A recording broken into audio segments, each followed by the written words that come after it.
Hello everybody, it's about to get very loud here. It might be about to get a little bit wet as well. We're just going to let the cars go. Welcome back, by the way, to the Fiesta Junior paddock. We've got one of the races, I think it's the Fiesta Championship, about to head out on track as well. Literally the lights are about to go out, so we're just going to wait for them to go. In fact, if anything, we can sort of follow them down into the first corner so you can see a little bit of the action. Whilst we're just waiting, boy oh boy, what a qualifying session we saw earlier for the Fiesta Junior Championship. Delighted to say I do have Deegan is knocking around, so we're going to grab a quick word with him very, very shortly. I'm trying to anticipate these cars just heading off because it'll be typical, won't it? That'll get Deegan and it'll absolutely hammer it down. Sorry, Deegan, I think there's a lot about to go, so we'll just let them go before we grab a word. You know what it's like. Qualifying was sensational though for the Fiesta Juniors. We covered it live as well. Go back and check it out. Here we go. It's almost lights out and off they go for the Fiesta Championship race. You can see them heading down to the first corner here at Croft. This is the Fiesta Junior race going now on their way to start their race here at Croft. Is everybody going to get around the first corner safely? It's and somebody spun, have they? Yeah, we've got a spinner at the first corner. I don't think it's anything too bad yet. They're able to carry on. So all the cars able to get around. Now we have a separate class as well just coming along now too. There we go. Look at those, by the way. Classic Fiestas, aren't they? Cracking. Right, anyway, let's come back here now that they've gone out onto the track. Now, I must say, yes, we had an incredible qualifying session for the Fiesta Junior Champion, didn't we? And it is this man over here, Deegan Fairclough, who's on pole position. Only just though, Deegan, it was a bit hairy there, wasn't it? It was close, 0.001, that's crazy. That was a mega qualifying, I'm really happy, and I just want to thank JamSport and BRSCC for the opportunity. It's been an amazing weekend, I can't believe it. And it's only just started, isn't it, really? The races are actually tomorrow, and of course you are guesting here today, and you're stuck it on pole. If it rains tomorrow, is that okay? You're quite happy with that? Yeah, I'll be happy with that. As there's wet tyres in this series. In the series I was in before, there was no wets, but it'll be interesting to see how it goes. What's Croft like to drive? Is it quite technical, or is it's amazing. I love Croft. It's my first time here in 16 years, I have to say, and I have to say I'm very, very impressed. Well, the last hairpin, we're about to see the Fiesta's come back round again. You've got to get that right, or you're going to lose a gallon of speed down the start-finish line, aren't you? Yeah, you've got to have a good exit to have really good pace down the straight, and to gain and have a bit more miles per hour. Going into turn one. You got Alex Lay. I mean, the gap was what, one thousandth of a second. Yeah. There was literally nothing between us. What's the tactic going into turn one? Just try to get a good start. I don't know how to. Well, I'll speak to obviously the team with doing starts. But I'm excited to see how it goes. Yeah, it's going to be a cracking race, isn't it? Best congratulations again, pole position, guesting as well. Thanks, Deegan. Thanks for your time. Really appreciate it, mate. Let's go have a look at his car actually whilst we're here as well. Let's just dip in because we're going to go in and round because we've got the Fiesta race, so we don't want to end up getting run over or something. Yeah, big shout out to JamSport as well. Of course, there is Deegan's pole sitting car for tomorrow. First race gets underway at 12:35. A little bit of work going on with the guys. I'm just going to chuck the microphone in, just make sure everything all right with the car. Just a few general checks, is it? Yeah. Yeah, no, it's actually screwing earring. Really just in time to take the gearbox out, check the clutch and fire. You're joking, really. So I told him I'd do it if he brings me a beer later, and he said he would. All right, I'll be back down for a beer myself as well. Cheers, guys. Let's keep going because I did want to chat to Albert Webster as well, the man who stuck at third place in the grid. Chatted to his dad actually, Dean Webster, a little bit earlier as well. They had to come into the pits, so if you remember, they had to come into the pits a little bit earlier, didn't they? So they actually didn't get a full qualifying session in. However, Albert still managed to put it in third.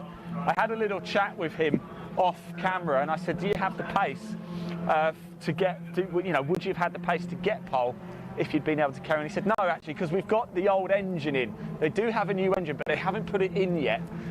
So keep an eye out for Albert Webster going forward because he will have a new engine coming soon. Here's a few more of the car, Jensen Brickley's car there as well. Jensen qualified in fourth place as well, so pretty good going. Here's his team. Jensen did all right, didn't he? We're happy? Yeah.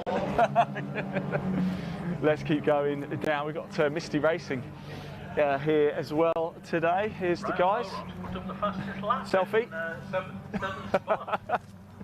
Maybe not. Maybe looking for where to go this evening. Harry Garman over here as well. Right, let's go down. We've got Albert Webster over here.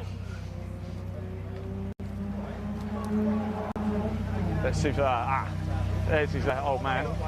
I'm going to see if I can find he's got him for me. Thank you. Cheers then. I'm going to is Albert. Oh, there he is. Albert. A little bit later than I'd said, but qualifying went pretty well, didn't it? Although, of course, you had to pull in. Yeah. We had a little chat off camera, didn't we, about could you have got pole? And what did you say to me? I didn't think I did, but we've just looked over the timings with Ollie, and we realised if I tidied everything up, I think we could have got pole. Really? Yeah. Wow, so the pace is in the car, because it is an old engine, isn't it? It really is, yeah. So, okay, this could spice things up a little bit tomorrow. Where do you need to tidy up then tomorrow? It's just a couple of things, getting a bit smoother on the brakes, under acceleration, just a couple of little things will make a little bit of time here and there.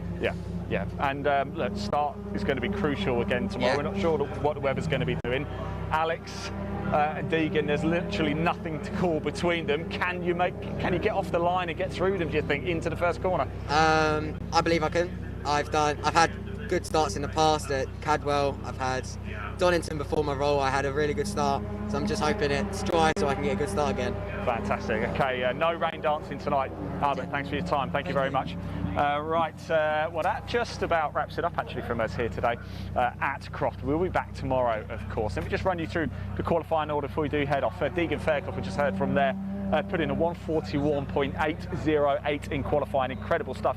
Alex Lay, a 141. Listen to this, 141.809. The gap, 0.001. That was the gap between Alex and Deegan for first and second. Incredible.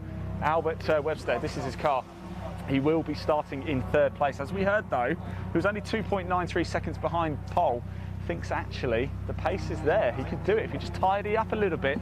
The lap time is there. So we're going to have a huge fight at the front, aren't we? Jensen Brickley in fourth.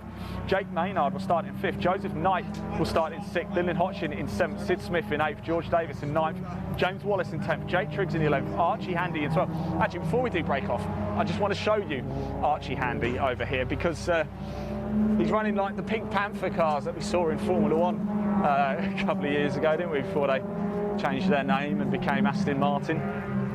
Here is Archie Handy's car as well. I don't know if he's around or anything, but here's his car. Archie, come here, my friend. How you doing? Yeah, it's good to see you again. Yeah, and you. Talk us through qualifying. What was it like out there?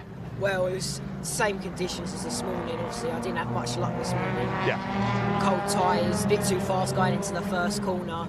And obviously, I went into the gravel and hit the barrier. Yeah. But we got out for qualifying. I was still a bit nervy for that first corner, but nearer to the end of the session, I was picking up my confidence, getting faster and faster each lap. So I hope I can do well in the races tomorrow. That's what I like to hear. But look, we've seen a lot of people have trouble at the first corner. What is it like there? Because it's quite tricky, isn't it? Yeah, you got to judge it right, because if you, like I done, if you hit too much curb, the back end does step out on you, and it does want to chuck you off. But it is a very fast corner, and it's if you get it right, it's a very fun, fast corner. What can you do in race one tomorrow? Well, I'd like to hope I can get to first place, battle with everyone and have a good race. Archie, top man, we'll be watching. Thank you so much. We might have to move, and we're not going to miss it, are we, Archie? I love the design. What's the reasoning behind the pink? Just looks good? Yeah, plus obviously my dad runs in pink and stuff, so I've just followed in his footsteps of going in the pink. It stands out and it's bright and it intrigues everyone. Yeah, it's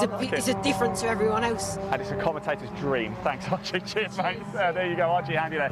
Right, yes, that is it from us for today here at Croft. Both races come tomorrow. 2 races tomorrow. The first race gets underway at 12:35 tomorrow. It will be live over on the BRSCC Facebook page as well. Remember, if you want to find out more about the Fiesta Junior Championship, there's a link in the text that you're looking at right now. You go straight through to the Fiesta Junior website if you want to find out more about the championship. If you're 14 to 17 or you've got children who are that age and want to get racing professionally in mini touring cars, this is the place to do it. We've had so many alumni. We spoke to Joseph Loke a little bit earlier. He was last year's champion. Guess what? He won on his debut weekend in British F4 just last week.